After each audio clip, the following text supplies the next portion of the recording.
Hey there, all you amazing people. Welcome to the video, and in this video I'm going to talk about when is the right time to seek out help for your DPDR. And for those of you that are new to the channel, then welcome. My name is Dan and I do help people through their DPDR using coaching techniques. And for those of you that are already subscribed, welcome back. I hope your recovery is going really well. There are lots of things you can do to help you recover from DPDR. Some people, they might need to have that little bit of extra help.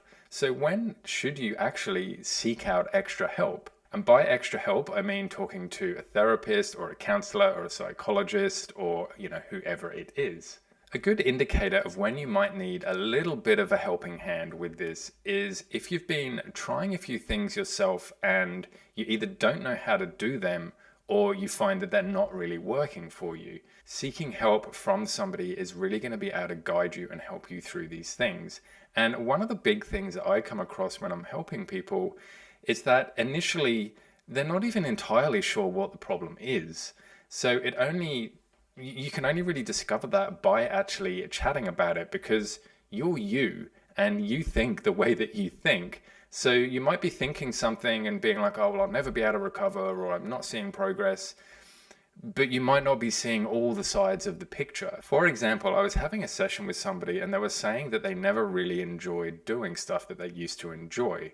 And after a bit of while of talking about that, I sort of said, well, why do you think that is? And they're just like, I don't know. Like, I just think that I'm going to have a bad time. And whenever I go there, I have a bad time. And then we sort of looked at some other examples and sort of talked it out a little bit more. And then I said something to them, which they had absolutely no idea of whatsoever. I said, well, if you're imagining that you're not going to have a good time going to these things, then isn't it sort of to be expected that when you go there, you're just going to be looking for all the ways that you're not having a bad time? And they sort of pondered this question a little bit and they're like, yeah, you know what, you're actually right. Like, I didn't actually realize I was doing that. They didn't realize they had this automatic thing they said to themselves of, well, I'm just going to have a bad time whenever I get there. And what actually happened is that the next time they went to do something and the next time we were chatting about it in the next session, they said, Dan, I went with an open mind and it was one of the best times that I'd had. So that's just an example, a very simple example of some of the things when we talk about changing your way of thinking and looking at how you're thinking and why you're thinking that and stuff like that. You might not have been able to figure that on your own, but by talking to somebody, you're able to figure that out, and therefore you're able to actually do something about it and change it.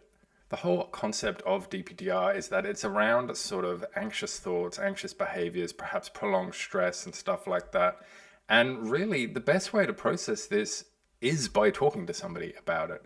And if it is trauma or something like that, then I really do suggest you go to a psychologist or a therapist or a counselor rather than seeing me, because I'm not actually sort of equipped to deal with those sort of traumatic things. But if it is something, about like anxious thinking, where you're wanting to change your mindset, or you're wanting just to know what you need to do every day and stuff like that, then that's certainly something I can help with, because essentially that's what coaching is. So consider where you are in your situation. Are you at a place right now where you've been doing a lot of things for maybe a little bit amount of time, and you're kind of like, you know what, I really do think I've got to take the extra step and get some help. And it's absolutely fine to do that. In fact, I'd encourage you to do that, because you're going to see results a lot quicker. And if you're saying something like, well, Dan, I've had therapy before, it didn't work, or, I did this and it didn't work. I've had 5 therapists and none of them have helped.